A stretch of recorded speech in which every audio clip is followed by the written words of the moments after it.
Hello everyone. आज का हमारा टॉपिक है कॉस्ट शीट। सो ये जनरली फर्स्ट चैप्टर होता है कॉस्ट में, and it is important chapter and quite easy as well. So cost sheet में as we have all studied that basically दो मेन चीज़ ध्यान रखना है हम लोग को। First is old cost sheet and second is new cost sheet.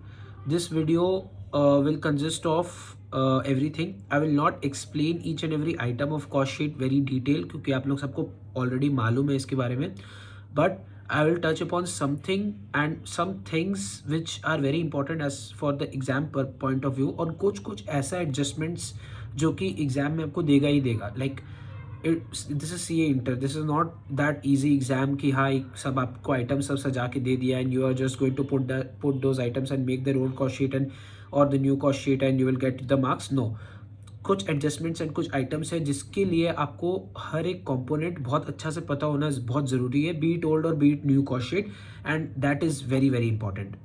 So this is going to be a very pretty short video. So as we have all done that cost sheet mein we have practiced some problems of old cost sheet as well and some problems of new cost sheet. So we will talk about old cost sheet first. अब आप लोग को old cost sheet like what I would suggest right now, और जब भी आपको time मिले, take a particular notebook और copy and make 4 to 5 pages of summary notes of this cost sheet also. And उसी नोट्स में आप ओल्ड कॉस्ट शीट का पूरा एक फॉर्मेट बनाओ, फिर सेकंड पेज में आप न्यू कॉस्ट शीट का पूरा फॉर्मेट बनाओ, so that you can easily look and compare between two. This is very important, you have to compare between two कि एक्चुअल में क्या डिफरेंस है. जब तक आप दोनों के बीच में प्रॉपर डिफरेंस नहीं पहचानोगे in the exam, you will be confused.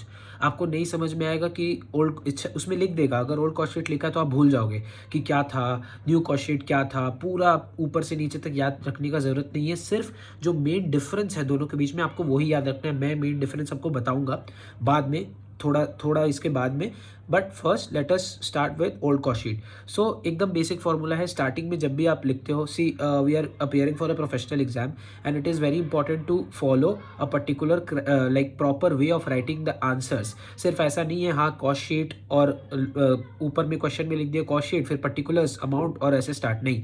You have to write it properly, make it a habit.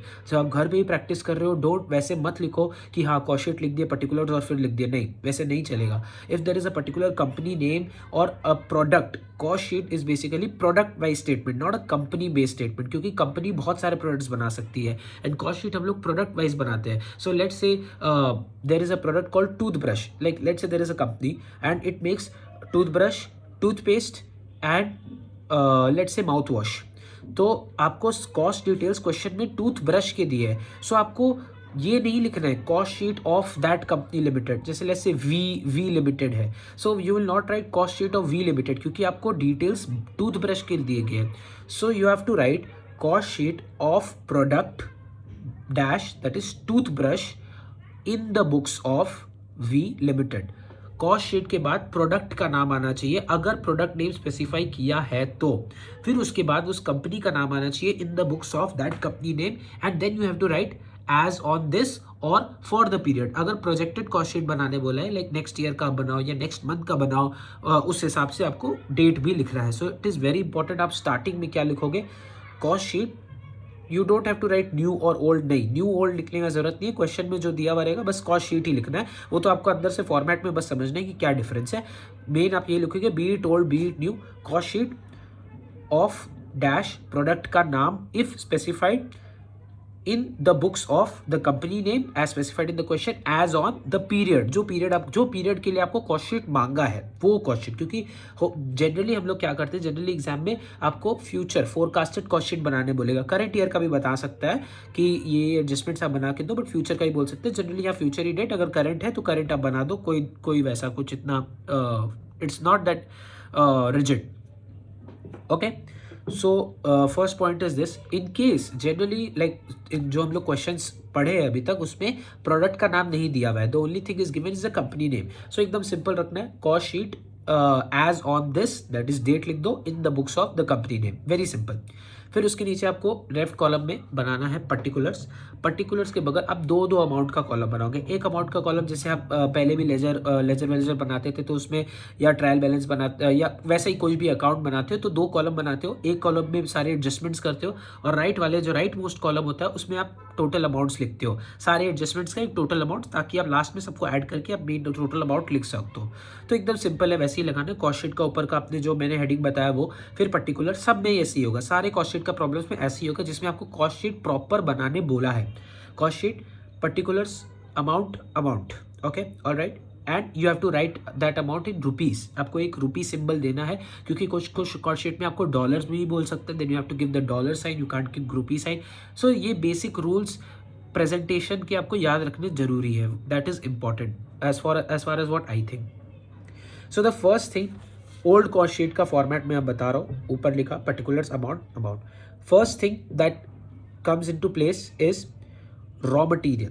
Raw material, the opening stock of raw material. जो क्वेश्चन में opening stock of raw material दिया है, जिस भी value पे दिया है, अगर आपको निकालने बोलेगा तो आपको निकालना पड़ेगा opening raw material plus purchases minus closing raw material tends to, उसके नीचे जो आता है वो आएगा रॉ मटेरियल कंज्यूम्ड। अब रॉ मटेरियल कंज्यूम्ड तो कैलकुलेशन से आएगा, opening stock of raw material, उसके अंदर आपने परचेजेस कितना इस साल आपने परचेजेस किया है, या उस पीरियड में, जिस पीरियड के लिए आपको कॉस्ट शीट बनाने बोला है उस पीरियड में आपने कितना परचेज किया है रॉ मटेरियल, और माइनस क्लोजिंग, उस पीरियड का, यही पीरियड का जिसमें आपने कॉस्ट शीट बनाना है, इसके एंड में क्लोजिंग स्टॉक क्या रहने वाला है वो आपको इससे माइनस कर देना है।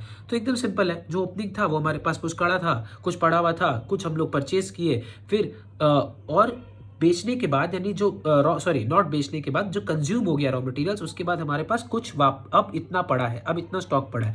तो ये जो कंज्यूम हो गया, ये कंज्यूम पार्ट कैसे निकालेंगे, ये सबको ऐड करके जितना पड़ा है माइनस कर दो तो ये निकल जाएगा कि कितना हमारा कंज्यूम हो चुका था। So the first thing that's going to come, raw material opening stock plus raw material purchases within the period minus raw material का closing stock after that entire period end में कितना closing stock बच जाएगा।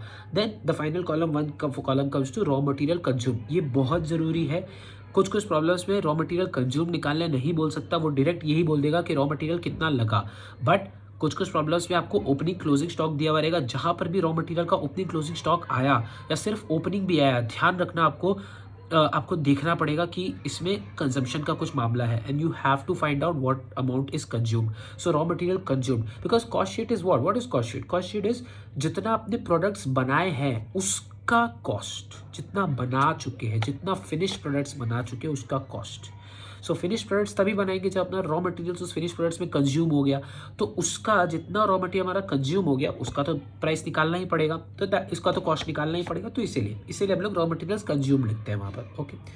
फिर raw material consumed आ गया, उसके just नीचे आएगा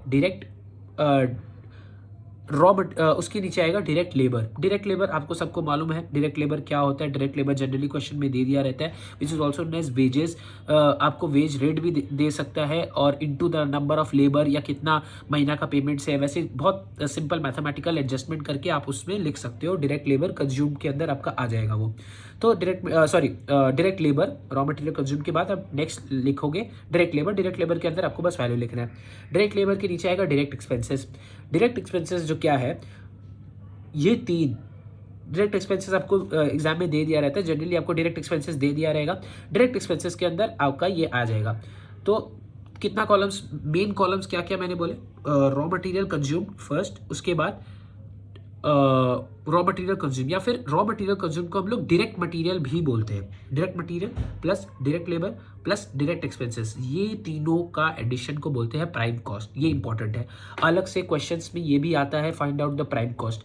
कॉस्ट शीट सिर्फ बनाने कभी कभी नहीं बोलेगा, ये भी बोलेगा कि आप प्राइम कॉस्ट भी निकालो। So you have to learn कि ये तीनों का एडिशन को ही हम लोग को प्राइम कॉस्ट बोलते हैं। ये इंपॉर्टेंट है, मैंने एक्सपीरियंस किया है। वो लोग अलग से प्राइम कॉस्ट निकालने में भी बोलते हैं, तो आपको ये तीनों याद रखना पड़ेगा। पूरा आपको फॉर्मेट तो पूरा बाय हार्ट लर्न होना ही चाहिए। Direct material plus direct labour plus direct expenses turn to prime cost. अब इसके अंदर एक बहुत इंपॉर्टेंट एडजस्टमेंट है जो है डायरेक्ट एक्सपेंसेस का। ये थोड़ा ट्रिकी पार्ट है। आप जब सारे सम्स कर लोगे या जितना जितना आपका लिमिट है सारे सम्स करने का, वो सम्स के करने के बाद आपको समझ में आएगा कि ये जो डायरेक्ट एक्सपेंसेस है ये काफ़ी ट्रिकी है। इसके अंदर आपको 5 ऐसे आइटम हैं जो याद रखने ही पड़ेंगे कि अगर कुछ ऐसा आइटम अलग से देता है तो मुझे डायरेक्ट एक्सपेंसेस के अंदर ही डालना पड़ेगा। कभी कभी वहाँ कन्फ्यूजन क्या होती है कि आप वो सोचोगे कि वो फैक्ट्री ओवरहेड है, उसका नाम से पढ़ के मुझे ऐसा लगता है कि ये नहीं यार, ये डायरेक्ट एक्सपेंस कैसे हो सकता है, ये तो फैक्ट्री ओवरहेड में ही जाएगा। और आप उसको क्या प्राइम कॉस्ट के नीचे फैक्ट्री ओवरहेड में घुसा देते हो, तो आपका प्राइम कॉस्ट का जो वैल्यू है वो गलत आ जाता है। और अगर प्राइम कॉस्ट का वैल्यू गलत आ गया, कॉस्ट शीट में ज़्यादा कुछ फर्क नहीं पड़ेगा, COGS, COP और सेल्स भी आपका करेक्ट आएगा आंसर। लेकिन अगर क्वेश्चन में आपका प्राइम कॉस्ट पूछ लिया, और वो लोग पूछेगा, वो लोग बदमाशी करेगा, ऐसा प्राइम कॉस्ट पूछ लिया तो आपका प्राइम कॉस्ट गलत आ जाएगा, because you have not added that item which should have been added into direct expenses, and by mistake because you were thinking you didn't know कि क्या क्या item आते हैं direct expenses में, you added it in factory overheads. So I'm going to tell you what are the 5 things that come in direct expenses. और मैं ये request करूँगा आप वीडियो पॉज करके एक कॉपी में प्लीज़ ये एक जगह लिख लो, ये काम आएगा और डायरेक्ट एक्सपेंसेस में वो लोग पक्का लिखेगा। सो आई एम टेलिंग यू कि डायरेक्ट एक्सपेंसेस के अंदर क्या क्या आते हैं, प्लीज़ आप ये लिखना, आप कॉपी में एक जगह नोट करके रखो और अपने माइंड के अंदर फीड करके रखो, please mark my words, otherwise आप यहाँ गलती करोगे ही करोगे। So the one thing that direct expenses में आता है इज रॉयल्टी ऑन प्रोडक्शन। आप लिखो एक जगह रॉयल्टी ऑन प्रोडक्शन, ज़्यादा एक्सप्लेन करने की जरूरत नहीं, आप लोग स्मार्ट हो, आप लोग समझ जाओगे। Number 2, higher charges of specific equipment. कोई भी एक पर्टिकुलर इक्विपमेंट जो इसी प्रोडक्ट को बनाने के लिए काम आ रहा है और उसका कुछ हायर चार्जेस पे कर रहे हैं तो इसमें आएगा। Number 3, cost of mould, patterns, dies. आपको आता है जिस मोल्ड के अंदर हम लोग ढाल के प्रोडक्ट बनाते हैं, मोल्ड, पैटर्न, डाइज, वो कंज्यूमेबल्स ही है, वो कंज्यूम हो जाता है, वो लाइफ टाइम नहीं टिकता, कुछ समय के लिए वो टिकता है, फिर उसको गिरा देना पड़ता है, फेंकना पड़ता है। Number 4, maps and designs.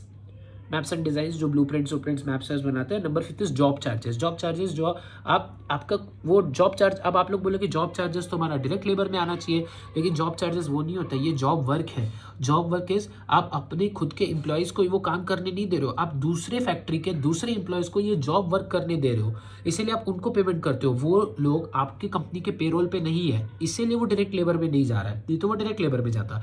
So job charges और job work charges will come in direct expenses. Once again, I would repeat 5 items in direct expenses you have to write and you have to learn.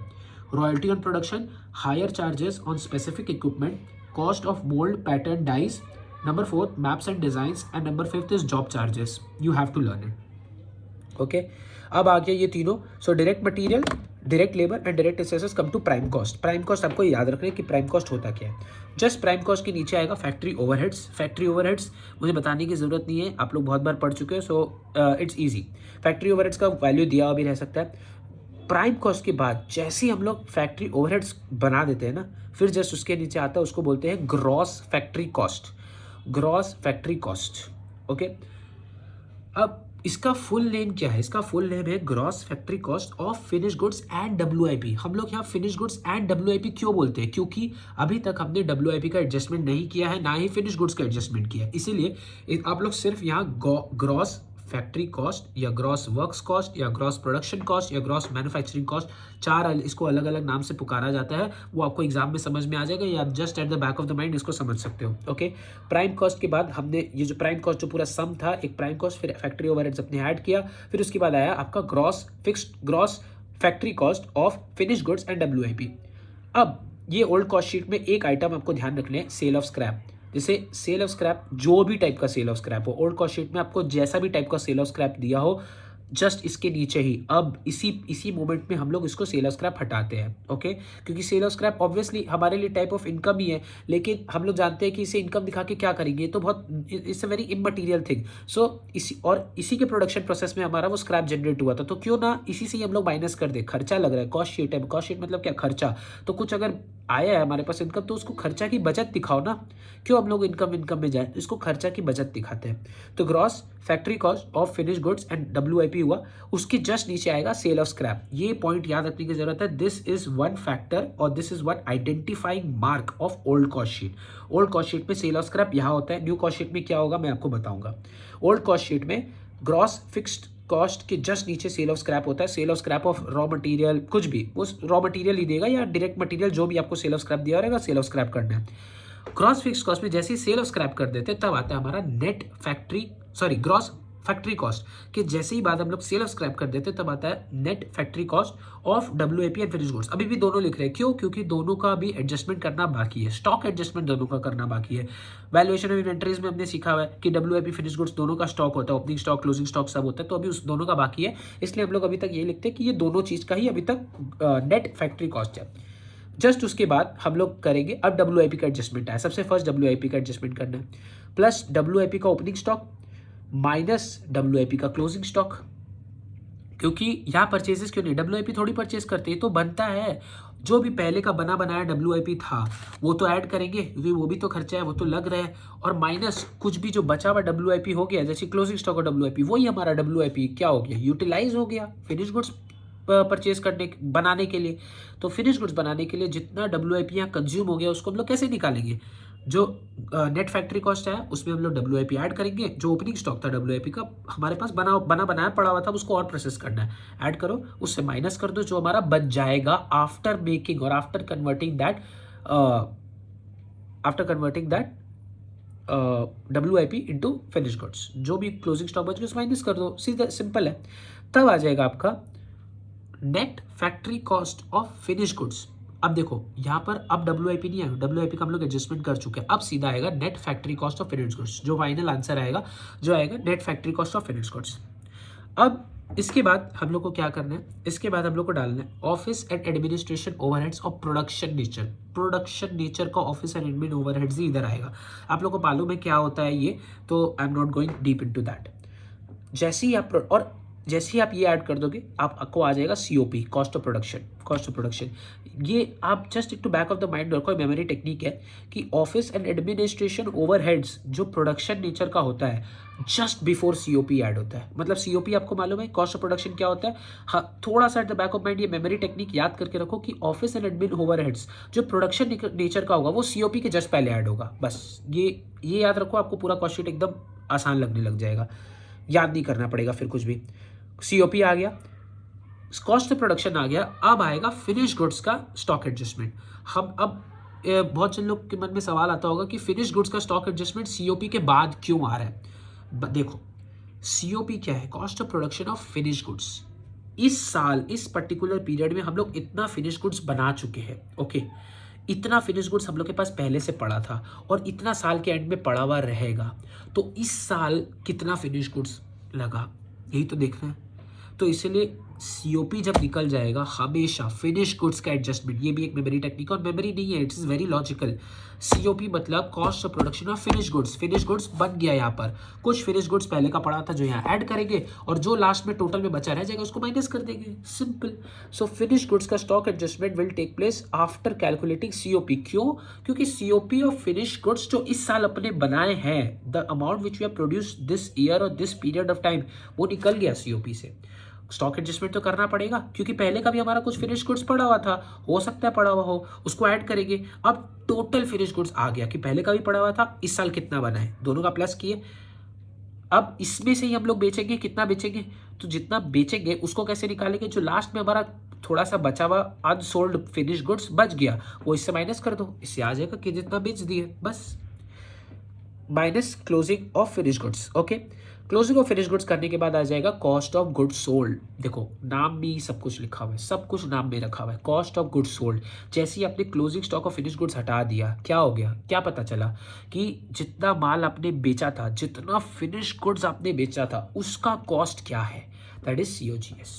यहाँ एक और trick और है, बहुत बार आपको questions में finish goods का स्टॉक एडजस्टमेंट नहीं दिया हुआ रहता है। In case there is no opening stock of finished goods and in case there is no closing stock of finished goods, then COP ही आपका COGS बन जाएगा। इसका मतलब क्या, कुछ ओपनिंग था ही नहीं, जो इतना साल बना है, जिस साल बना है सारा का सारा बेच दिए, कुछ क्लोजिंग भी नहीं रखे अपने, सारा का सारा बेच दिए, तो जो इस साल बना है वही हमारा COGS भी हो जाएगा ना, क्योंकि सारा बेच दिए, पुराना कुछ था नहीं हमारे पास, जितना ही बना है सब।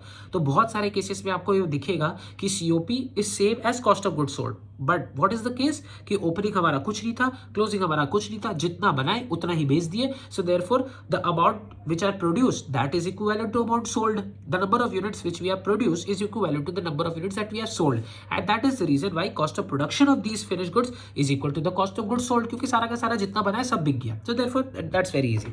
बट जनरली क्या होगा, अगर आपको फिनिश गुड्स का कुछ स्टॉक एडजस्टमेंट दिया, then you have to find out the COGS. COGS आया, सीओजीएस के बाद अब क्या, अब माल कॉस्ट ऑफ गुड्स सोल्ड हो गया, ये तो कॉस्ट ऑफ गुड्स सोल्ड हुआ।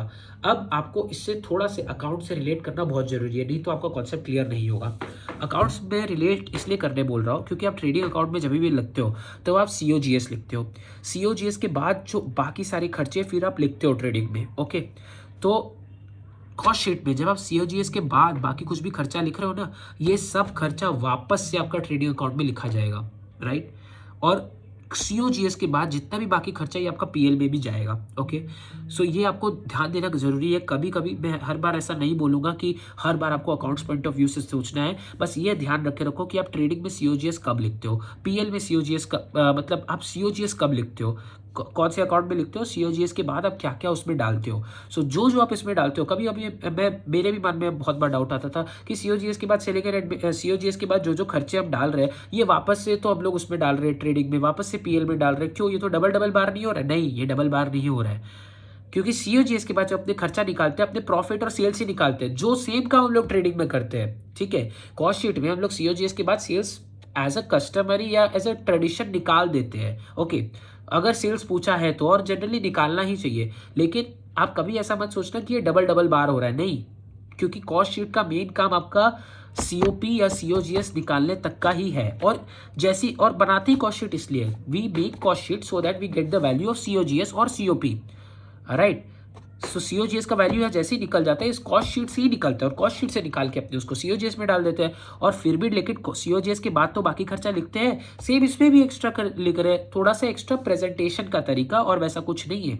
लाइक ऐसा मत सोचिएगा कि हाँ दो बार क्यों कर रहे हैं, लाइक क्यों हम लोग कॉस्ट शीट में भी लिख रहे हैं, क्यों हम लोग वापस से उसमें भी लिख रहे हैं, ऐसा मत सोचिएगा।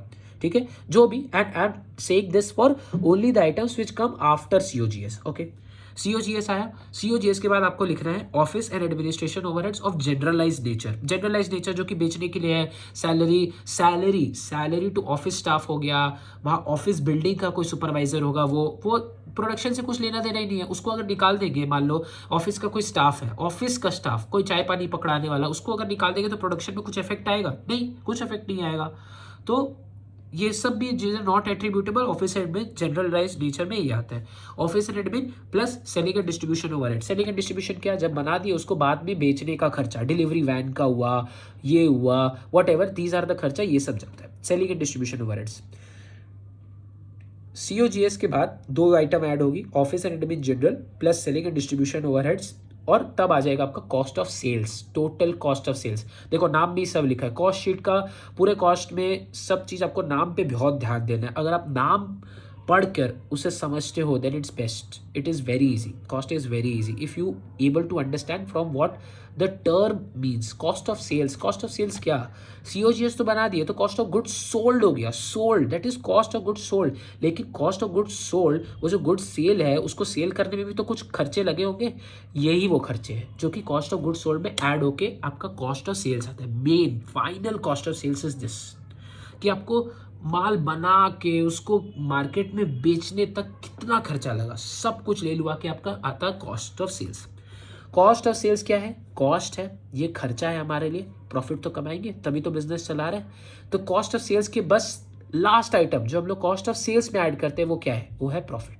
बस हम लोग अपना मार्जिन देखते हैं 10,000 20,000, परसेंटेज ऑफ सेल्स देखते हैं 10% 20% वॉट एवर। तो सेल्स का वैल्यू मान लो जनरली क्वेश्चन में दिया हुआ रहता है कि आपने क्या सेल किया, सेल कर लिया, सेल करके वो परसेंटेज निकालो, COS कॉस्ट ऑफ सेल्स जो फाइनल कॉस्ट है हमारे पास आ गया, इसके साथ प्रॉफिट ऐड करो, प्रॉफिट ऐड करने के बाद सेल्स आ जाएगा कि आपका सेल्स वैल्यू ये है। या फिर ऐसे भी कर सकते हो, सेल्स है, सेल्स से माइनस जो आपका प्रॉफिट है, प्रॉफिट काट दो, सेल्स माइनस प्रॉफिट आ जाएगा आपका COS। Very simple, COS plus profit equals to sales, और sales minus profit equals to COS जो खर्चा लगा। Very simple. I don't think you all need very deeper explanation than this. It was fine. So ये हमारा बात आ गया old cost sheet का। कुछ आइटम्स है ओल्ड कॉस्ट शीट और न्यू कॉस्ट शीट में दोनों में जो आपको ध्यान देने की बहुत ज़रूरत है। मैं न्यू कॉस्ट शीट का फॉर्मेट में भी जाऊंगा, बट कुछ कुछ आइटम्स हैं जो कि आपको बहुत ज़रूरी है, और मैंने ये एक्सपीरियंस किया because I have practice so many sums, और सम्स प्रैक्टिस करने के बाद ही आपको समझ में आएगा। गलती होंगी सम्स में, बट अगर आप सम्स प्रैक्टिस करने के पहले ये वीडियो देख ले रहे हो तो गलती होने की चांसेस बहुत कम है। या फिर और कभी कभी बहुत आलस आ जाता है अपने को कि यार ये सब में गलती हो गया, लेकिन अब ये जो भी गलती हुई ना, ये कुछ अलग था एडजस्टमेंट, लेकिन कहीं आप नोट करके नहीं लिखेगा, चल ठीक है थोड़ा सा स्टार मार्क दे देते हैं, और फिर आपको एग्जाम के टाइम याद ही नहीं आएगा कि आपने स्टार मार्क दिया क्यों था। So you have to write that. और अगर आप नहीं भी लिखे हो तो मैंने जैसे आपको बोला कि आप एक अभी कॉपी ले लो, कॉपी में आप ये छोटे छोटे एडजस्टमेंट्स लिख लो, ये बहुत काम आएंगे। First item is depreciation. बहुत लोगों को लगता है कि यार डेप्रिसिएशन तो कोई एक्चुअल में खर्चा तो लगता है नहीं, वो तो हम लोग दिखाते हैं, लेकिन सो वो कॉस्ट शीट में क्यों आना चाहिए? नहीं, कॉस्ट शीट में आता है। depreciation comes in cost sheet. Depreciation is a part of cost sheet. You have to learn that. But depreciation क्या है? डेप्रिसिएशन टोटल डेप्रिसिएशन है। जनरली आपको ऐसा नहीं देगा कि टोटल डेप्रिसिएशन ही दे दिया, और अगर दे भी देता है तो जनरली वो आपका क्या होता है, वो आपका फैक्ट्री ओवरहेड्स में जाएगा। Okay, depreciation will go to factory overheads. क्यों? क्योंकि जो आपका मशीन है, जिस मशीन पे जनरली आप वो प्रोडक्ट्स बना रहे हो, उसी का डेप्रिसिएशन दिया हुआ रहेगा जनरल में, तो जो है वो आपका फैक्ट्री ओवरहेड्स में जाएगा डायरेक्ट है, उसमें कोई एक्सप्लेनेशन फर्दर एक्सप्लेनेशन की जरूरत नहीं है, आपको देखना, ये आपको लर्न करना पड़ेगा। Depreciation of machinery which are used for production of those goods for which you are producing, for which we are making the cost sheet will go into factory overhead. ये टूथब्रश, जैसे अभी तो toothbrush बना रहे हैं, सारा toothbrush का खर्चा है, टूथब्रश का मशीन का डेप्रिसिएशन दिया, सिर्फ उसी का डेप्रिसिएशन इस कॉस्ट शीट में जाएगा, वो भी फैक्ट्री ओवरहेड्स में। दूसरा मशीन को अगर दिया आपको डेप्रिसिएशन कि हाँ आपका माउथ वॉश बनाने की मशीन का डेप्रिसिएशन ये है, लेकिन आप कॉस्ट शीट क्या बना रहे हो, कॉस्ट शीट आप टूथपेस्ट का बना रहे हो, माउथ वॉश का नहीं, तो इसमें नहीं जाएगा, वो उसके कॉस्ट शीट में जाएगा, नहीं तो गड़बड़ हो जाएगा दोनों का इंडिविजुअल कॉस्ट निकालना। ठीक है, ये याद रखें। कोई हैवी मशीनरी है which is related to a particular machine, related to this particular production of goods, that will go into factory overheads of this, अगर प्रोडक्शन मशीनरी का। तो now let's say there is a delivery van, toothbrush को delivery van में load करके, minor हो गया, सब कुछ बन चुका है फैक्ट्री के बाद, सारे टूथब्रश को डिलीवरी वैन के अंदर स्टोर करते हैं, और वो डिलीवरी वैन जाके सेल करती है उससे, मान लो डोर टू डोर सेल्स ही करती है। वो हमारा क्या है, वो सेलिंग एंड डिस्ट्रीब्यूशन है, एक सेलिंग एंड डिस्ट्रीब्यूशन इवेंट है। डिलीवरी वैन का भी एक पर्टिकुलर डेप्रिसिएशन है। डिलीवरी वैन का अगर डेप्रिसिएशन दिया रहेगा तो आपको कहाँ लिखना है, वो आएगा आपका सेलिंग एंड डिस्ट्रीब्यूशन एक्सपेंसेस में, वो आपका COGS के पहले नहीं आएगा, ना ही फैक्ट्री ओवरहेड्स में जाएगा, क्योंकि वो डिलीवरी वैन फैक्ट्री की नहीं है, वो सेलिंग एंड डिस्ट्रीब्यूशन पर्पसेस के लिए है। तो इसीलिए कोई भी डिलीवरी वैन हुई, कोई ऐसा कुछ सेलिंग एंड डिस्ट्रीब्यूशन के लिए मोटर कार हुआ, या कोई एडवर्टीजमेंट का आपने बिल बोर्ड लगाया था बड़ा, उसका भी डेप्रिसिएशन, ये सब नॉन प्रोडक्शन नेचर के जितने भी एसेट्स है, उसका अगर डेप्रिसिएशन दिया रहेगा, वो आपका सब COGS के नीचे आएगा। ऑलराइट, सेलिंग एंड डिस्ट्रीब्यूशन में डाल दो, ऑफिस एंड एडमिन जनरल में डाल दो, ये फ्रीडम है आपको, आप दोनों में डाल सकते हो। So you have to adjust in that particular way. ये लेकिन याद रखना कि अगर मशीन का डेप्रिसिएशन है which is used for production of this, और डेप्रिसिएशन आएगा, any type of depreciation which is related to that particular cost sheet, उस कॉस्ट शीट से रिलेटेड वो आपको ध्यान देना पड़ेगा। हो सकता है दूसरा प्रोडक्ट का दिया हुआ, दूसरा प्रोडक्ट का डेप्रिसिएशन, दूसरा कंपनी का दिया हुआ डेप्रिसिएशन, वो नहीं लेना है, सिर्फ इससे related, everything related to this that will be taken. Depreciation for manufacturing, और कोई मशीन का है तो आपका फैक्ट्री ओवरहेड्स में जाएगा, लेकिन depreciation of selling and distribution van का है, डिलीवरी वैन का है, पोस्टल वैन का है, सब आपका सेलिंग एंड डिस्ट्रीब्यूशन एक्सपेंसेस में जाएगा। One adjustment of depreciation very important, either you write it in a paper और you have to learn it. Okay, second part is efficiency ratio. अब देखो, एफिशिएंसी हम लोग बहुत तरीका का देखे थे, अलग अलग टाइप का एफिशिएंसी होता है, in rupee terms, in labour hour terms, लेकिन जनरली हम लोग लेबर आवर टर्म्स में ही एफिशिएंसी देखते हैं। सो एफिशिएंसी का आज ही फॉर्मूला डिस्कस हो रहा था। तो efficiency, what is efficiency? Efficiency equals to standard hours taken for actual output divide by actual hours taken for actual output. बहुत ईजी है, एफिशिएंसी इज़ वेरी ईजी, इसमें इतना दिमाग लगाने का चीज़ है ही नहीं। सो मैं अब ये नहीं समझाऊंगा कि एफिशिएंसी कैसे निकालते हैं, standard hours for actual output या actual hours for actual output होती क्या है। मैं आपको ये समझा रहा हूँ कि देखो, आपको थोड़ा सा अजीब लग रहा होगा, क्योंकि मैं भी स्टूडेंट हूँ, मैं स्टूडेंट का माइंडसेट समझ सकता हूँ कि ऊपर में स्टैंडर्ड क्यों आता है, ऊपर में तो एक्चुअल आना चाहिए। बट ध्यान रखो, efficiency is measured as a percentage क्या? परसेंटेज एफिशिएंसी ऐसा नहीं है कि हर बार 100 या 100 से नीचे होता है, नहीं, 100 के ऊपर भी हो सकता है। It can be 200%, 300%, 400%, 1000%। That is why if something that can be more than 100%, basic maths है ये तो ऊपर में जो अपना न्यूमरेटर है वो स्टैंडर्ड ही रहेगा, दैट विल बी स्टैंडर्ड, कितना स्टैंडर्ड है। और नीचे हम लोग एक्चुअल लिखते हैं। मान लो स्टैंडर्ड है 10 और एक्चुअल है हमारा 5, तो 5 और 10 काटे 200%, 200% इंटू 100 करेंगे वहाँ पर, वो तो आपको मालूम है एज अ परसेंटेज कैसे निकालते हैं, इट विल बी 200%। इसीलिए स्टैंडर्ड हमेशा ऊपर आएगा और एक्चुअल हमेशा नीचे आएगा। क्यों? क्योंकि हम लोग एक्चुअल को स्टैंडर्ड से कंपेयर कर रहे हैं, कंपेयर कर रहे हैं, नीचे को ऊपर वाला से कंपेयर कर रहे हैं। अगर नीचे वाला ऊपर वाला से ज़्यादा है, the denominator is more than the numerator of, और इसको इंटू 100 करेंगे, obviously it will be less than 100, और एफिशिएंसी अगर लेस देन 100 है तो मतलब खराब है। But if the numerator is bigger and the denominator is less, इसका मतलब एक्चुअल में बहुत कम आवर्स में वो लोग काम कर दिया, उन लोग को मिला बहुत सारा आवर्स था लेकिन एक्चुअल में वो लोग कम कर दिया। So if the numerator is less and denominator is more, तो obviously 1 point something, 2 point something, 3 point something से काट के आएगा, इंटू 100 करेंगे, it will be 100% more than, it will be more than 100%। Obviously तो बेसिक मैथ्स है numerator denominator का, वो 100% से ज़्यादा ही है। इसका मतलब क्या? That is efficient, very good, अच्छा एफिशिएंसी 100%, मतलब normal at normal capacity working, 100% के ऊपर मतलब it is working efficiently. Okay, so efficiency का आपको ध्यान रखना पड़ेगा। कभी कभी आपको एफिशिएंसी रेशियो दे देगा, जैसे लेट से efficiency of labour hours work is 96%, तो आपको देखना है, आपको फॉर्मूलाज निकालने और उसमें से कुछ आइटम आपको निकालना पड़ेगा। तो आप ऐसे लिखोगे 96% इक्वल्स टू एफिशिएंसी का formula, standard hours for actual output divide by actual hours for actual output. Standard या एक्चुअल दोनों, या तो न्यूमरेटर डिनोमिनेटर कुछ भी आपको दिया हुआ रहेगा और कुछ भी इसको मल्टीप्लाई या इधर उधर करके आपको वैसे करना है, और इतना बेसिक मैथ सबको आता है मेरे हिसाब से। तो आप उसका या तो स्टैंडर्ड आवर्स निकालने पूछेगा या एक्चुअल आवर्स निकालने पूछेगा, वो आपको आवर्स निकल जाएगा। ओके, तो ये कुछ कुछ प्रॉब्लम्स में आते हैं। सो आपको एफिशिएंसी, कॉस्ट शीट में एफिशिएंसी का ध्यान रखना है, very important, it's a very important topic.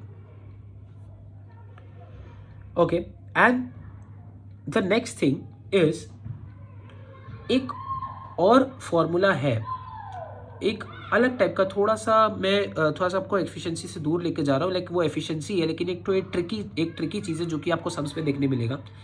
Actual output equals to change in output into efficiency percentage. जैसे कभी कभी क्या होता है, कभी कभी देते हैं आपका पुराना आउटपुट इतना था, नया आउटपुट इतना है, चेंज इन आउटपुट आपका इतना है, पहले 1000 यूनिट बना रहा था अब 2000 यूनिट बना रहा है, ठीक है।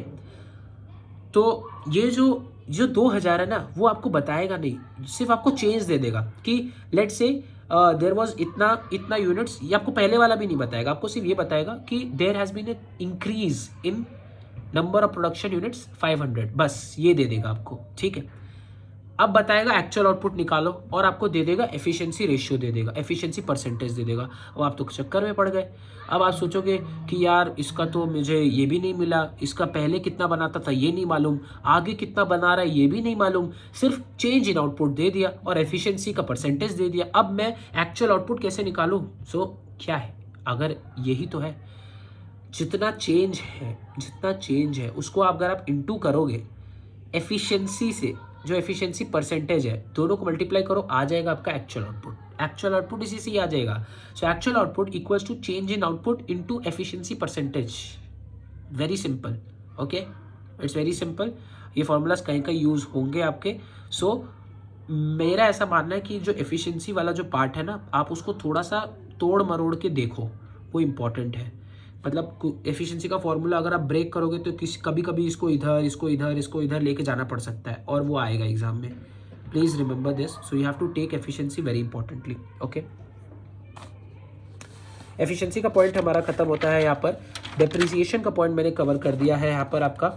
ओके, बाकी आपका जो मेन आपके प्रॉब्लम्स है, जितने भी आप प्रॉब्लम्स देखोगे, सारे प्रॉब्लम्स मैं आपको बता चुका हूँ। हाँ, एक और इम्पॉर्टेंट आइटम आता है जो कि प्रॉफिट एंड लॉस स्टेटमेंट है। कभी कभी लाइक बच्चे लोग भी कभी कभी घबरा जाते हैं कि यार ये तो कॉस्ट शीट चल रहा है, प्रॉफिट एंड लॉस स्टेटमेंट कैसे बोल दिया बनाने के लिए। तो देखो, मैं अभी यहाँ नहीं समझा रहा हूँ आपको प्रॉफिट एंड लॉस स्टेटमेंट कैसे बनाओ, ये अभी डिस्कशन का पार्ट नहीं है। So please write it in your copy और इन योर नोटबुक, एक स्टार मार्क देके, that you have to focus on profit and loss statement also. एक बार देख के जाना कि कैसे बनाते हैं, बहुत सिंपल है, 2-3 मार्क्स से ज़्यादा का नहीं आएगा, कॉस्ट शीट ही बनाने आता है। बट स्टिल एक बार बैक ऑफ द माइंड के रखो कि हाँ मेरे को profit and loss statement just exam के पहले ही देख के जाना है। अभी मत देखो, अभी टाइम मत वेस्ट करो, एग्जाम और प्रैक्टिस करने की भी कोई जरूरत नहीं है। एग्जाम के जस्ट पहले 2-5 मिनट देखोगे, आपको समझ में आ जाएगा। ओके, एक अलग टाइप का सम है, जो एक अलग टाइप का सम आपको जनरली आ सकता है कॉस्ट शीट बनाने के लिए, comparative cost sheets. Comparative cost sheets क्या होता है, उसमें आपको दो कॉस्ट शीट बनाना पड़ेगा। एक कॉस्ट शीट जो है इसमें आपको कुछ एडजस्टमेंट्स देंगे कि मान लो अगर कंपनी मार्केटिंग एफर्ट्स ऐसा नहीं करती है, मान लो they don't do any marketing efforts, तब उसका ऐसा ऐसा कॉस्ट लगता है। अब मार्केटिंग एफर्ट्स अगर करती है तो उसका ऐसा खर्चा लगेगा, दोनों आपको ही बनाना है। बिना मार्केटिंग एफर्ट्स से आप ये कॉस्ट शीट बनाओ, तब उसका सेल्स कितना होगा और उसका प्रॉफिट कितना होगा, और ये जब मार्केटिंग एफर्ट्स डालती है तब उसका कितना कितना खर्चा होगा, तब उसका सेल्स क्या होगा, सेल्स फिगर दे देगा। इंक्रीज सेल्स ही होगा, ऑब्वियसली मार्केटिंग अगर कर रही है तो सेल्स इंक्रीज होगा, वो इंक्रीज सेल्स भी दे देगा, लेकिन तब आपको अलग प्रॉफिट दिखेगा और जो कॉस्ट स्ट्रक्चर है वो भी अलग होगा। कैसे, मार्केटिंग है तो आपको मार्केटिंग कहाँ डालना है, सेलिंग एंड डिस्ट्रीब्यूशन में डालना है। सीओपी चेंज नहीं होगा, सीओपी वही का वही रहेगा। सीओपी के बाद जो भी एडजस्टमेंट्स करना है, सीओजीएस में जो एडजस्टमेंट्स करना है सिर्फ वही एडजस्टमेंट्स है। तो ये एक टाइप का सम है जो कि आता है, काफी आता है, and it is very prominent sum. Okay, so बाकी मैंने ओल्ड कॉस्ट शीट का मेरे हिसाब से कर दिया है आपको। सारा डिस्कशन ओल्ड कॉस्ट शीट का हो चुका है मेरे हिसाब से। मुझे थोड़ा सा आप 2 मिनट टाइम दीजिए, क्योंकि कुछ बहुत इंपॉर्टेंट पॉइंट कहीं छूट नहीं जाए, क्योंकि मैंने छोटे छोटे एडजस्टमेंट्स भी बहुत नोट करके रखे हैं। और मैं आपको यही बता देता हूँ कि किस अलग अलग टाइप का सम आते हैं। एक बहुत इंपॉर्टेंट सम ऐसा एक वेरिएशन का आता है कि कुछ प्रोडक्ट्स डिफेक्टिव निकल जाते हैं। फिनिश प्रोडक्ट्स बनाने के बाद जब वो प्रोडक्ट डिफेक्टिव हो जाए तब आप क्या करते हो, डिफेक्टिव प्रोडक्ट्स को आप सेल कर देते हो। तो ये जब आप प्रैक्टिस करोगे तो आपको समझ में आ जाएगा कि जब सेल ऑफ स्क्रैप करते हैं या क्लोजिंग स्टॉक, कहाँ पर सेल ऑफ स्क्रैप होता है ओल्ड कॉस्ट शीट में, कहाँ सेल ऑफ स्क्रैप होता है वो। अगर फिनिश प्रोडक्ट्स खराब निकल गया तो उसको बनाने के चक्कर में उसको वापस से रिकवर करने, मतलब उसको ठीक किया जा सकता है विद सम एक्स्ट्रा अमाउंट्स। तो एक्स्ट्रा अमाउंट डाल के आपको उसको ठीक करके वापस से कॉस्ट शीट के अंदर इंक्लूड करना है। बस ऐसा एक सम आता है, आप प्रैक्टिस करोगे आपको समझ में आ जाएगा। It is a part of, it is a type of sum. Okay, और मेरे हिसाब से मैंने सब कवर कर दिया है। हाँ, एक और बहुत इंपॉर्टेंट पॉइंट है जो आपका कॉस्ट शीट में, और भले ही ओल्ड कॉस्ट शीट और न्यू कॉस्ट शीट उससे कुछ फर्क नहीं पड़ता, मैं कंपोनेंट की बात कर रहा हूँ। ईएसआई और ईपीएफ, ईएसआई और ईपीएफ, आप बहुत सारे सम्स देखोगे जहाँ पर अलग से कॉस्ट शीट का एक प्रॉब्लम है, आपको दे दिया जाएगा कि EPF employ provident fund and EIS employees state insurance plan, ESIP, वैसे ही कुछ अलग खर्चे होते हैं जो कि लेबरर्स को दिए जाते हैं। तो मुझे भी ऐसा डाउट आया था, मैं उसे समझता था कि इसी से सैलरीड स्टाफ को देते हैं, तो मैं office admin of general nature में डाल देता था। लेकिन एम्प्लॉय प्रोविडेंट फंड और EIS, mark my words, very important point, नहीं पता होगा एग्जाम में गलती करके आओगे। EIS and EPF, employ provident fund, ये लेबरर्स लोग के लिए होता है, इसीलिए you have to add it in direct wages. Learn it by heart, keep it in mind that EIS, EPF जहाँ भी आपको दिख जाएगा आपको समझ में आ जाएगा कि हाँ ये ईआईएस और ईपीएफ बोला था मैंने बोला था, तो आपको याद आ जाएगा। इसे डायरेक्ट लेबर या डायरेक्ट वेजेस में डालना है। वेजेस का खर्चा है, फैक्ट्री लेबरर्स लोग का खर्चा है, keep that in mind. Okay, EPF employ provident fund और ESI employ state insurance plan, वैसे ही कुछ बोलते हैं उसे, आप थोड़ा देख लीजिएगा, मुझे फुल फॉर्म याद नहीं आ रहा है अभी। ओके, सो मैंने cost sheet, old cost sheet और जो भी अलग अलग टाइप के आइटम आते हैं उसका मैंने डिस्कशन कर चुका है। सिर्फ एक लास्ट पॉइंट बच गया है जो कि न्यू कॉस्ट शीट है। बस बाकी सारा मैंने जितना भी अलग अलग टाइप का सम्स आता है या जो भी थोड़े बहुत अलग अलग टाइप के एडजस्टमेंट्स आते हैं मैंने आपको बता दिया है। इसके ऊपर और आपको कुछ करने की ज़रूरत नहीं है। अगर आप ये थोड़ा बहुत एडजस्टमेंट्स थोड़ा अपना माइंड में रखोगे, it's going to be very easy for you. Okay, हाँ, एक इम्पॉर्टेंट पॉइंट है जैसे पेनल्टी और अबनॉर्मल लॉस के आइटम्स। अब देखो, अबनॉर्मल लॉस के जो आइटम्स हैं वो अब हम लोग ने अकाउंट्स में भी पढ़ा है कि कभी कोई प्रोडक्ट बनाते वक्त अगर उसमें कुछ अबनॉर्मल लॉस हो जाए तो हम लोग उसको प्रोडक्शन में नहीं लेते हैं, we don't add it. Okay, अब नॉर्मल लॉस हो जाता है हम लोग उसको पीएल में एडजस्ट कर देते हैं सीधा। Same case of cost sheet. Cost sheet क्या है, हम लोग प्रोडक्ट वाइज कॉस्ट शीट बनाते हैं। प्रोडक्ट वाइज कॉस्ट शीट बना रहे हैं, मान लो टूथपेस्ट बनाने के चक्कर में कुछ टूथपेस्ट हमारा अब लॉस हो गया, कुछ भी अब नॉर्मल लॉस बाई फायर, अब normal loss by tornado, earthquake, कुछ भी कॉस्ट शीट में नहीं आएगा, वो अलग से आएगा। Okay, you have to take care. और पेनल्टी, मान लो हम लोग ला रहे थे, बीच में गाड़ी पुलिस वाला पकड़ लिया, रोज नहीं पकड़ते हम लोग पुलिस वाला गाड़ी, मटेरियल ला रहे थे, फ्रीट इंश्योरेंस, फ्रीट सब हम लोग ऐड करते हैं ना रॉ मटेरियल्स में, जितना भी other cost related to the raw materials हम लोग रॉ मटेरियल्स के हेड में ऐड करते हैं, तो अदर कॉस्ट में मान लो ऐसा दिया टोल टैक्स तो पे किया, टोल टैक्स लगता है जनरल में लगता है, तो उसे हम लोग ऐड करेंगे। मान लो टोल टैक्स के बाद एक पुलिस वाले ने हमें गाड़ी पकड़ ली, 10,000 रुपये हमें पेनल्टी देना पड़ गया। पेनल्टी क्या अब नॉर्मल है, रोज रोज तो नहीं लगता है, कभी कोई एक दिन साल में एक बार ऐसा लग गया, so this is an normal item, this will not come in cost sheet, वो हटा दो, उसको देखना ही नहीं है, जस्ट रिमूव इट। और जैसे अकाउंट्स में भी आप लोगों ने पढ़ा है कि वैल्यूएशन ऑफ इन्वेंट्री से भी कि कोई भी नॉन रिफंडेबल टैक्सेस है, जीएसटी है, जिसका क्रेडिट नहीं मिल सकता, वो सब भी आपका डायरेक्ट मटेरियल्स की कॉस्ट में जाएगा। डायरेक्ट मटेरियल रॉ मटेरियल में जो फर्स्ट कॉलम है आप लोग भी पढ़े होंगे, raw materials and cost related to, जैसे रॉ मटेरियल्स है ओपनिंग तो लिखा, फिर परचेजेस, परचेजेस के बाद हम लोग एक और लाइन लिखते हैं, purchases and cost related to it, you have to learn it, you have to keep it in mind, purchases and cost related to it, ये याद रखना, डायरेक्ट मटेरियल के अंदर यही लिखा जाता है, purchases and other cost related to it, बीट फ्रीड, बीट उसको इंटेंडेड यूज तक लाने का खर्चा, बीट आपका कुछ भी चार्जेस, शिपिंग चार्जेस हुआ, ये भी वो लगता है, लेकिन ऐसा कुछ चार्जेस है जो बहुत कभी कभी लगता है या अब नॉर्मली लगता है, ऐसे नहीं लगता है, लेकिन कोई कारण से लग गया, कोई डेमरेज चार्जेस हुआ या फायर की वजह से कुछ लॉस हो गया, ये सब अब नॉर्मल आइटम्स नहीं आएंगे कॉस्ट शीट में। ओके, एक और आइटम है जो कॉस्ट शीट में नहीं आएगा, जो कि है कैश डिस्काउंट। ओके, अब जनरली हम लोग क्या करते हैं, जब ऐसे रॉ मटेरियल्स मिल रहा है, ठीक है, कॉस्ट शीट में हम लोग डिस्काउंट अलग से नहीं दिखाते हैं, बस रॉ मटेरियल्स का फाइनल दाम निकालते हैं, उसका एडजस्टमेंट हम लोग वर्किंग नोट में दिखाते हैं कि what will be the final price of this raw material. Raw material का वर्किंग नोट में हम लोग क्या लिखते हैं, जो आइटम हुआ माइनस ट्रेड डिस्काउंट कर देते हैं। अकाउंट से ये पढ़ा था, कैश डिस्काउंट इसमें नहीं आएगा, while computing the cost of products और cost of raw materials, cash discount will not be a part. Same इसमें भी है, कैश डिस्काउंट आपको नहीं लेना है, सिर्फ ट्रेड डिस्काउंट लेना है, because trade discount is directly related to the materials which we are purchasing. Cash discount is related to the time when we pay and the amount that we pay, so that's a finance item, उसका production material से कुछ लेना देना नहीं है, क्योंकि cash discount, मान लीजिए आप रॉ मटेरियल नहीं खरीद रहे, आप कुछ और खरीद रहे हो, कोई भी स्टोर से आप कुछ और भी खरीदते हो, रॉ मटेरियल नहीं खरीदते हो, तो कैश डिस्काउंट तो उस पर भी मिल सकता है। आप अपने फैक्ट्री के लिए एक टीवी खरीद रहे हो, आप टीवी का पेमेंट कर रहे हो, टीवी पे आपको कैश डिस्काउंट मिल रहा है, right? So that is not, so why will it be here? So cash discount will not be in cost sheet, only trade discount will be deducted from the price of raw materials or final or cost of raw materials, and then you will adjust it in the working notes or working notes में इधर। एक और additional point जो कि cost sheet के लिए बहुत important है, is proper display of working notes।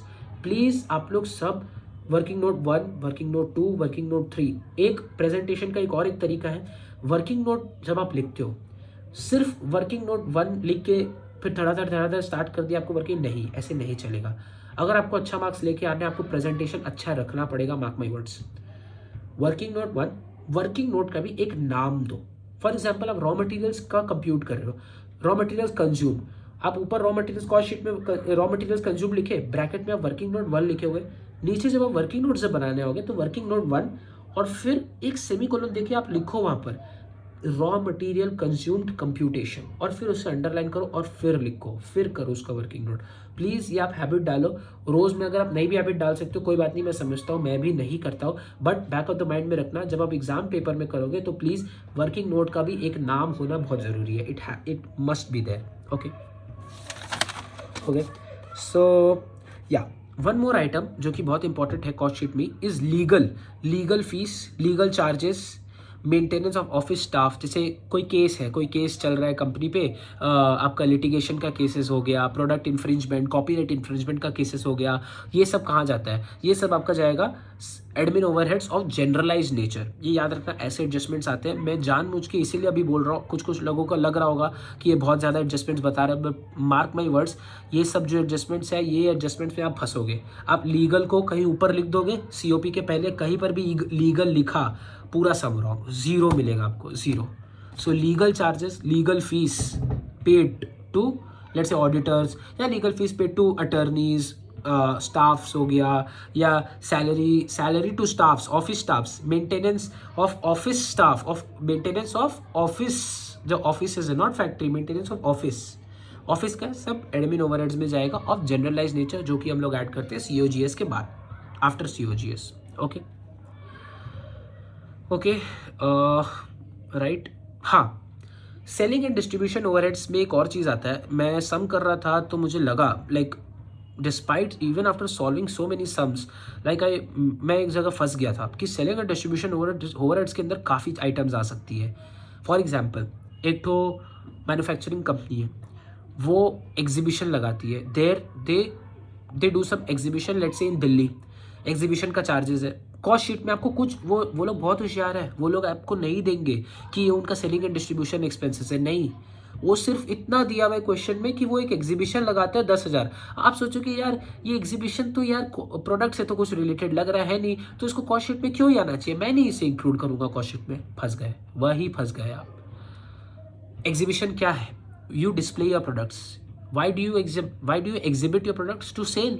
So it is a marketing effort ना, ये marketing effort ही तो है। तो जब आप एग्जीबिशन लगा रहे हो, वो जो 10,000 का खर्चा है फॉर मार्केटिंग और sales of this product, why will it not be included in selling and distribution overheads? It will be included. So याद रखना, ये इंपॉर्टेंट एडजस्टमेंट है, कोई बताएगा नहीं आपको, जब एग्जाम में अचानक से आ जाएगा फंस जाओगे, COP के ऊपर कहीं लिख के आ जाओगे और आपका पूरा some wrong, right?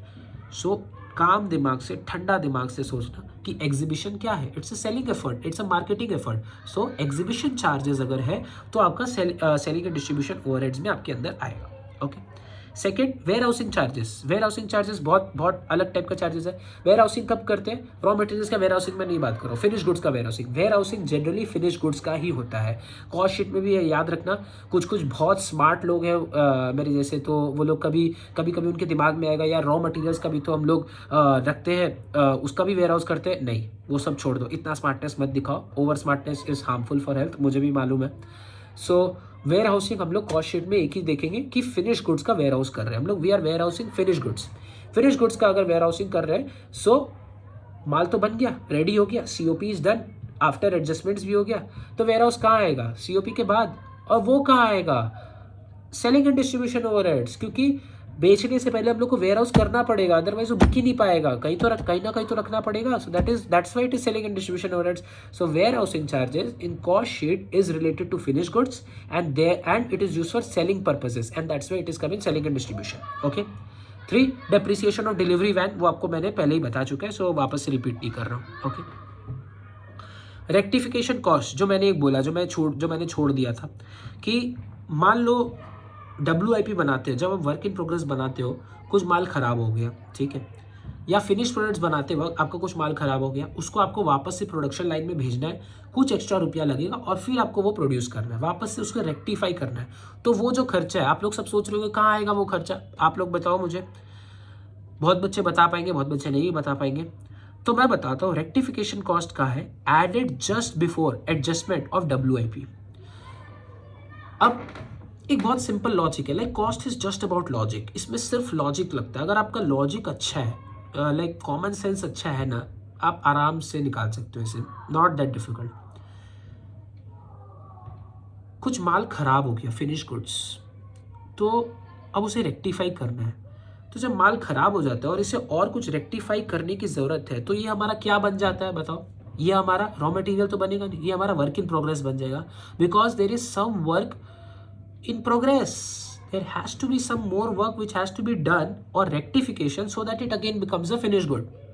So what is the perfect position according to you to add that in the entire cost sheet? WIP के पहले, क्योंकि वो WIP ही बन चुका है अपना वापस से, और WIP को फिनिश प्रोडक्ट से बनाने में जो खर्चे लगते थे, वापस से उसमें वो खर्चे लगेंगे, rectification cost. So it will be added just before adjustment of stocks of WIP. WIP का ओपनिंग करते हैं, फिर माइनस क्लोजिंग करते हैं ना, तो ओपनिंग WIP के जस्ट पहले जितना भी अमाउंट जो रेक्टिफिकेशन कॉस्ट है, जो एक्स्ट्रा रेक्टिफिकेशन कॉस्ट लगा, सिर्फ एक एक्स्ट्रा रेक्टिफिकेशन कॉस्ट को ही हम लोग ओपनिंग WIP के ऊपर हम लोग डाल देंगे। ये याद रखो। ये और लॉजिक ये क्या है, इसके पीछे लॉजिक क्या है? लॉजिक यही है कि अगर फिनिश गुड्स कुछ खराब हो जाता है और उससे कुछ एक्स्ट्रा पैसा लगता है उसे रेक्टिफाई करने के लिए, तो वो वापस से क्या बन जाता है अपना? वो WIP बन जाता है। और WIP का अगर कोई खर्चा है तो वो कहाँ जाएगा? वो WIP के हेड में ही तो जाएगा, और ओपनिंग WIP के जस्ट पहले आपको ऐड कर देना बस, क्योंकि उसके बाद तो हम लोग जस्ट क्लोजिंग माइनस करके निकाल लेते हैं कि WIP कितना यूज हुआ, लेकिन एक एक्स्ट्रा खर्चा लग रहा है हमारा, और वो किस लिए लग रहा है? WIP में लग रहा है। इन जो phases होता है ना, this is the raw material phase of a product, this is WIP phase of a product, this is production finish good phase of a product. तो फिनिश गुड तो था, खराब हो गया, वापस से रेक्टिफाई करके बीच में WIP में घुसेड़ दिए उसको, और जब घुसेड़ दिए तो उसमें एक्स्ट्रा पैसा लगेगा, तो इसलिए ओपनिंग WIP के जस्ट पहले आएगा। ओके। ऑफिस ओवरहेड्स एक another important very very adjustment, कभी कभी आपको दिया रहेगा ऑफिस ओवरहेड्स क्या है। जैसे एक बहुत अटपटा टाइप का क्वेश्चन था, उसमें दिया था office is located inside factory और उस ऑफिस का कुछ ओवरहेड्स है। ओके, उस ऑफिस का कुछ ओवरहेड्स है। अब मैं सोच गया यार ये तो फैक्ट्री के अंदर है ऑफिस, मैं इसे कहाँ लूँ, मैं इसे फैक्ट्री ओवरहेड्स में लूँ कि ऑफिस के ओवरहेड्स में लूँ। देखो इसमें एक मिसकंसेप्शन भी है और थोड़ा एम्बिग्विटी भी है। मेरे हिसाब से जितना मैंने अभी तक समझ किया है, ऑफिस, द टर्म ऑफिस जहाँ पर भी आ गया, हमेशा कहीं पर भी आ गया, वो आपका ऑफिस एंड एडमिन ओवरहेड्स में ही जाएगा। अब ऑफिस एंड एडमिन ओवरहेड्स भी अलग अलग हैं, एक प्रोडक्शन नेचर के हैं और एक क्या है, जनरल नेचर के, सेल्स नेचर के। तो because that office is located inside factory premises, it will be added in office and admin of production nature। But कोई ऑफिस जो कि हमारा फैक्ट्री के 100 किलोमीटर दूर है, फैक्ट्री हमारी जयपुर में है, ऑफिस हमारा कलकत्ता में है, कलकत्ता की ऑफिस की जो खर्चे हैं वो सारे खर्चे कहाँ लेंगे, वो सारे खर्चे हम लोग लेंगे कलकत्ता वाले ऑफिस के, जहाँ प्रोडक्शन से कोई लेना देना नहीं है। यहाँ से ऑफिस वर्क डॉक्यूमेंटेशन चलता है, कॉन्ट्रैक्ट बनते हैं एट्सेट्रा। उसके खर्चे कहाँ लेंगे, उसके खर्चे लेंगे हम लोग office and administration of general nature. याद रखना।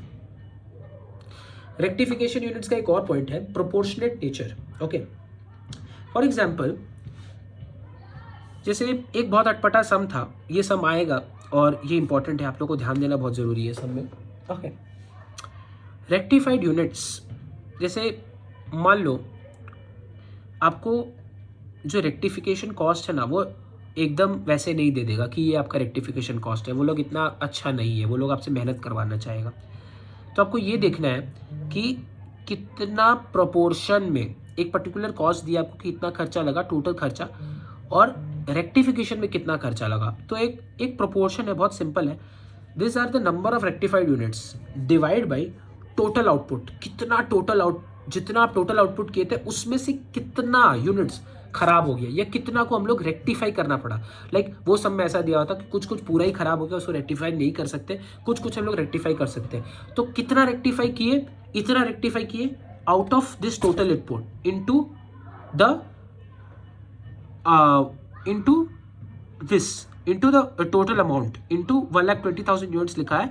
8,000 यूनिट्स की तो 1,20,000 रुपीज लगी है। 1,20,000 rupees, this are not units, पैसा। टोटल 1,20,000 रुपया हम लोग का एक्स्ट्रा कॉस्ट लगा। इस मान लो 1,20,000 में 20,000 का माल खराब हो गया, फिनिश गुड्स था वो खराब हो गया, रेक्टिफाई नहीं हो सकता, तो वो भी एक खर्चा लगा, वो भी एक कॉस्ट ही था। और मान लो 50-60 हज़ार रुपये लगे हम लोग को, जो बचे 1,20,000, 20,000 खत्म, बचा 1,00,000 रुपया जो है, वो 1,00,000 रुपया हम लोग का रेक्टिफिकेशन कॉस्ट लग गया। तो ये लोग बहुत इतना अच्छा नहीं है वो लोग। तो वो लोग आपको देगा कि 1,20,000 पूरा आपको दे देगा कि इतना खर्चा लगा। इसमें से आप ये बताओ कि रेक्टिफिकेशन कॉस्ट क्या था। कुछ इस 1,20,000 के अंदर 2 आइटम छुपा हुआ है, एक रेक्टिफिकेशन का अमाउंट छुपा हुआ है और एक तो आपका जो पूरा लॉस हो चुका है, पूरा खराब हो चुका है, सेल कर दिया या जो भी हमारा कॉस्ट में जो भी हमारा लग गया, 2 आइटम है वो छुपा हुआ है, वो आपको इतना आसानी से नहीं देगा। आप लोग पूरा का पूरा डाल दोगे, पूरा का पूरा नहीं डालना है। जितना extra rectification units, number of units से 100 यूनिट्स, 1000 यूनिट हम लोग टोटल आउटपुट बनाए थे, उसमें से 100 यूनिट हम लोग को रेक्टिफाई करना पड़ा। तो 100 डिवाइड बाई 1000 यूनिट्स इनटू जो टोटल कॉस्ट लगा, जो टोटल खर्चा दिया भाई क्वेश्चन में, इनटू वो कर दो, बस आपको प्रोपोर्शनेट निकल जाएगा कि 100 यूनिट्स का रेक्टिफिकेशन कॉस्ट क्या लगा। Simple as that. But this is important, ये बहुत जरूरी था आपको पढ़ना। ओके, ओल्ड कॉस्ट शीट का मेरे हिसाब से और कुछ नहीं है। Depreciation of plant and machineries in factory overheads, you all know that. Defective goods का आप लोग को, हाँ एक और बहुत इंपॉर्टेंट पॉइंट है defective goods.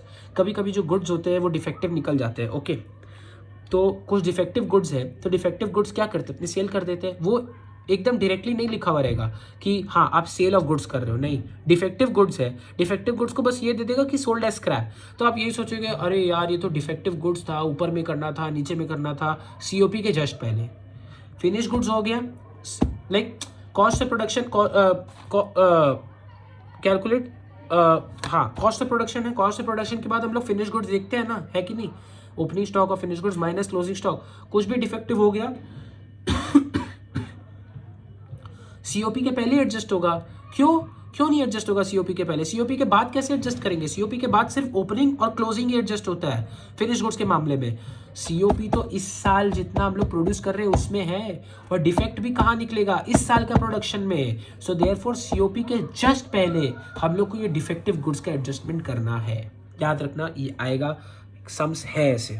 Okay, direct expenses का मैंने आपको 5 आइटम बना दिया, वो आई होप आप लोग सबने लिख लिया होगा। Okay, royalty, higher charges, mould pattern, mask and design, job charges, bar bar repeat कर रहा हूँ, ध्यान से आप लोग कर लीजिएगा प्लीज़। एक और बहुत इंपॉर्टेंट बात, कंज्यूमेबल्स। अब आप लोग बोलेंगे कंज्यूमेबल्स क्या है? कंज्यूमेबल्स लूज टूल्स हुए, आपका लुब्रिकेंट्स हुआ। Consumables is different from moulds and dies. Moulds and dies ऐसा नहीं है। मोल्ड्स एंड डाइज सिर्फ एक बार प्रोडक्शन में काम नहीं होता, बार बार प्रोडक्शन में काम आता है।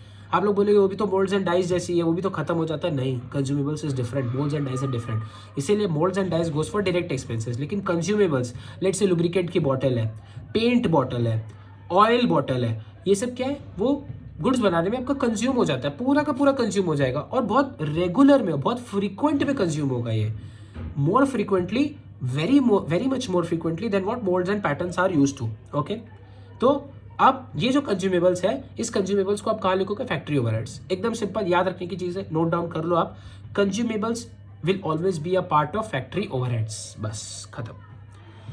Salary paid to technical director, ऐसा भी कुछ एडजस्टमेंट आया था। Salary paid to technical director, technical director कौन होता है?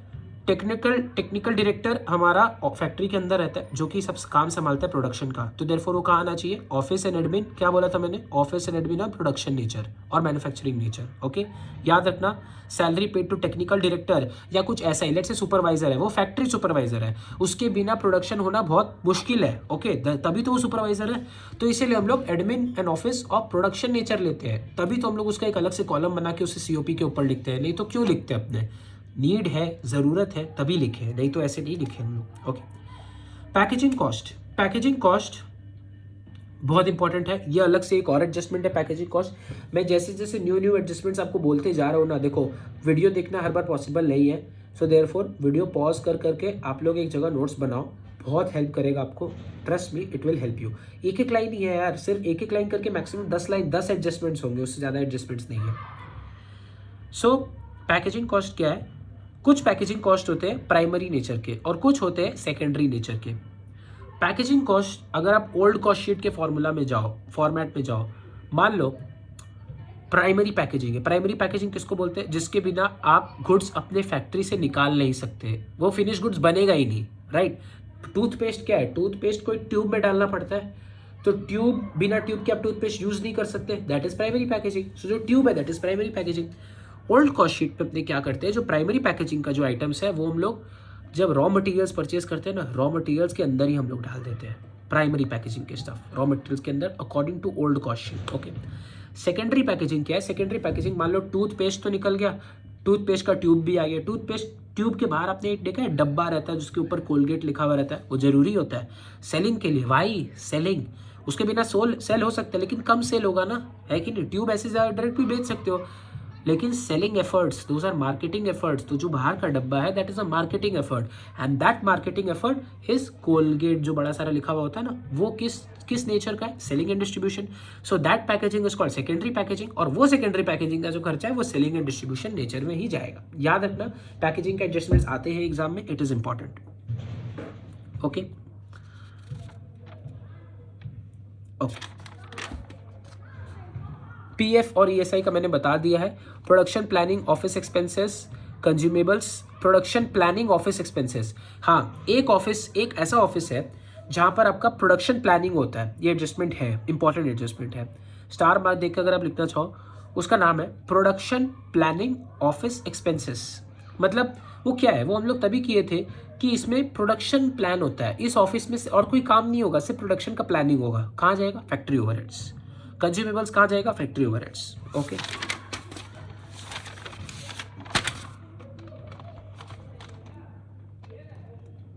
ओके, स्टेटमेंट ऑफ प्रॉफिट, हाँ जैसे प्रॉफिट एंड लॉस स्टेटमेंट में बता रहा था, कभी कभी सीधा आप लोग प्रॉफिट एंड लॉस स्टेटमेंट नहीं बताएंगे, वो मैं फिर भी 2 मिनट डिस्कस कर देता हूँ, क्योंकि आप लोग फिर सोचोगे कि कहाँ मैं खोजूँ, कहाँ करूँ, मुझे दिक्कत हो रहा है। देखो, statement of profit and loss कुछ भी नहीं है, बहुत सिंपल है। Statement of profit and loss, particulars amount क्या आएगा उसमें, direct material, direct labour, overheads, COP COGS आया, प्रॉफिट आया, सेल्स आया, बस और कुछ नहीं है। जैसे कॉस्ट शीट है, statement of profit and loss is basically a summarised cost sheet. Cost sheet में क्या हम लोग सब चीज़ दिखाते हैं, हमें प्राइम कॉस्ट ये, फैक्ट्री कॉस्ट ये नहीं, इतना कुछ नहीं दिखाना है। कॉस्ट है, COGS तो दिखाने ही दिखाने। COGS के पहले अगर आपको कुछ भी दिखाने का इच्छा किया, चलो direct material, direct labour, direct expenses दिखा देते हैं, तो दिखा के प्लस जितना भी बाकी आइटम है सबको ओवरहेड्स में क्लब कर दो। क्लब किए, सारा आ गया COGS के बाद अपने क्या करते हैं, अपने COGS या COP के बाद क्या करते हैं, कॉस्ट ऑफ सेल्स दिखा दो, इधर प्रॉफिट दिखा दो, प्रॉफिट दिखाने के बाद आप सेल्स दिखा दिए, बस कुछ नहीं है, वही है समराइज्ड कॉस्ट शीट। एकदम पिद्दू सा कॉस्ट शीट को ऐसे पूरा कंप्रेस करके statement of profit and loss बना देना है, और कुछ नहीं। जैसे COP या COGS है, मान लो सेलिंग एंड डिस्ट्रीब्यूशन कोई भी चार्जेस नहीं है, तो COGS प्लस उसी में यह प्रॉफिट ऐड होगा, plus profit equals to sales, बस COGS प्रॉफिट सेल्स। COGS के पहले 3-4 आइटम अगर आपको दिखाना है तो आप दिखा दो, वैसे उतना कोई मैटर नहीं करता आपको, ठीक है। Okay, now the final thing is आपका ये the new cost sheet. Okay, new cost sheet begins. So अब मैं न्यू कॉस्ट शीट का आपको फॉर्मेट बताता हूँ, बहुत छोटा टॉपिक है। न्यू कॉस्ट शीट में क्या है, मैं आपको फटाफट बताता हूँ, फिर मैं लास्ट में आपको बताऊंगा कि इसे याद कैसे रखना है। Direct materials, opening, purchases and cost related to it minus closing, जैसे अपने ओल्ड में करते थे सेम वैसा ही है। रॉ मटेरियल्स कंज्यूम्ड आया, रॉ मटेरियल्स कंज्यूम के बाद डायरेक्ट लेबर जैसे ओल्ड में करते थे वैसे ही है, डायरेक्ट एक्सपेंसेस जैसे ओल्ड में करते थे वैसे ही है, प्राइम कॉस्ट जैसे करते थे वैसे ही है। उसके बाद आया फैक्ट्री ओवरहेड्स, जैसे करते थे सेम वैसे ही है। अब आपको याद है फैक्ट्री ओवरहेड्स या फैक्ट्री ओवरहेड्स के बाद हमारा ग्रॉस फैक्ट्री कॉस्ट आता था, है कि नहीं, gross factory cost. Gross factory cost के बाद हम लोग क्या करते थे, sale of scrap.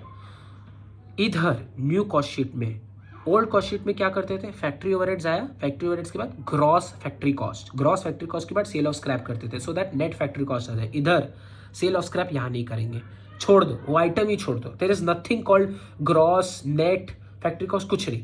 Prime cost आया, प्राइम कॉस्ट से फैक्ट्री ओवरहेड्स, सीधा फैक्ट्री कॉस्ट, बस ग्रॉस नेट कुछ नहीं। वहाँ ग्रॉस नेट होता था क्योंकि सेल ऑफ स्क्रैप है, यहाँ इधर में सेल ऑफ स्क्रैप नहीं करेंगे। सीधा फैक्ट्री ओवरहेड्स के बाद सीधा आया हमारा क्या, फैक्ट्री कॉस्ट और WIP एनर्जी।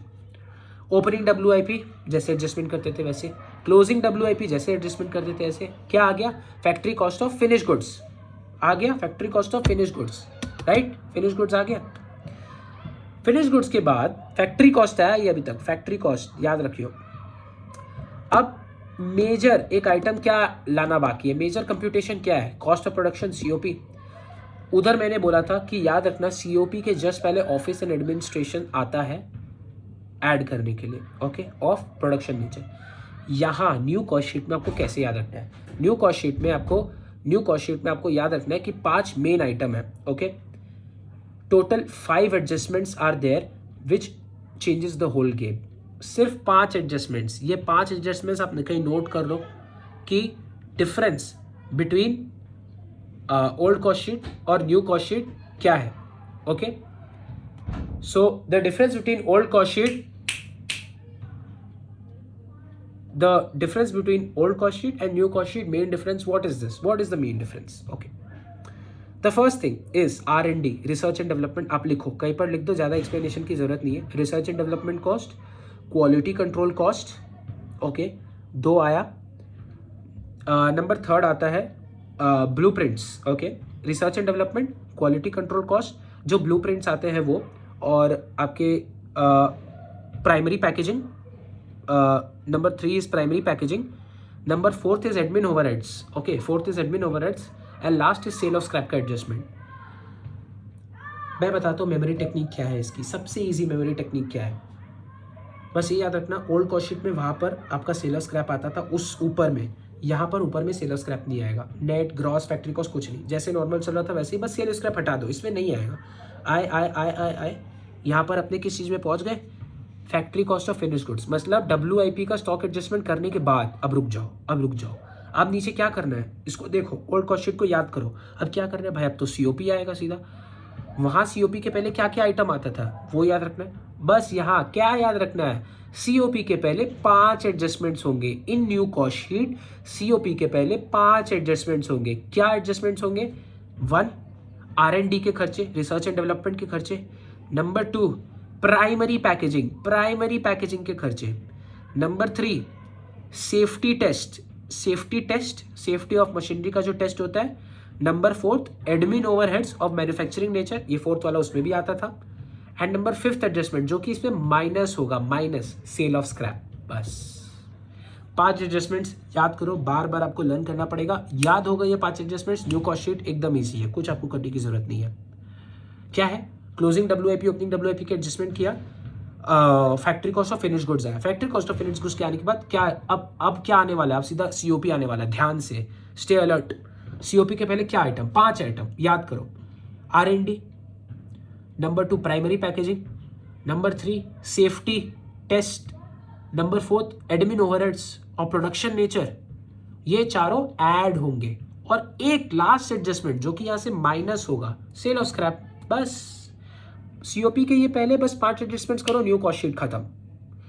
COP आया, COP के जस्ट बाद आपका सेम वैसे जैसा आता था, सेम जैसा आता था।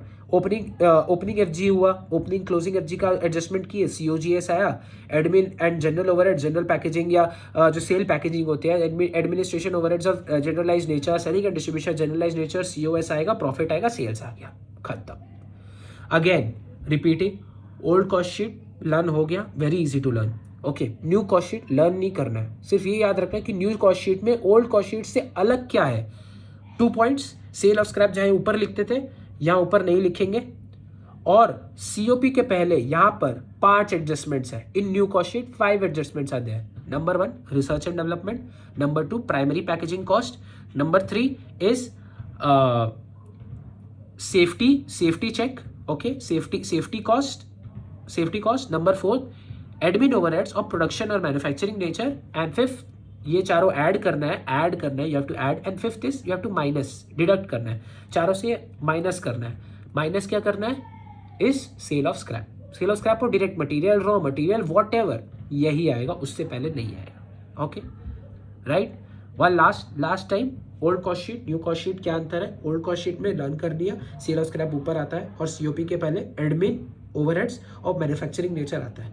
इधर क्या आता है, सेल ऑफ स्क्रैप ऊपर नहीं आता है, नीचे आओ, वहाँ कुछ नहीं लिखना है। COP के जस्ट पहले 5 एडजस्टमेंट्स, क्या क्या एक्सपेंसेस ऐड होंगे, research and development, primary packaging, safety control, number 4 is admin overheads of production nature, and 5th adjustment जो कि ये चारों को ऐड करके इससे माइनस करना है, इज सेल ऑफ स्क्रैप। बस खत्म।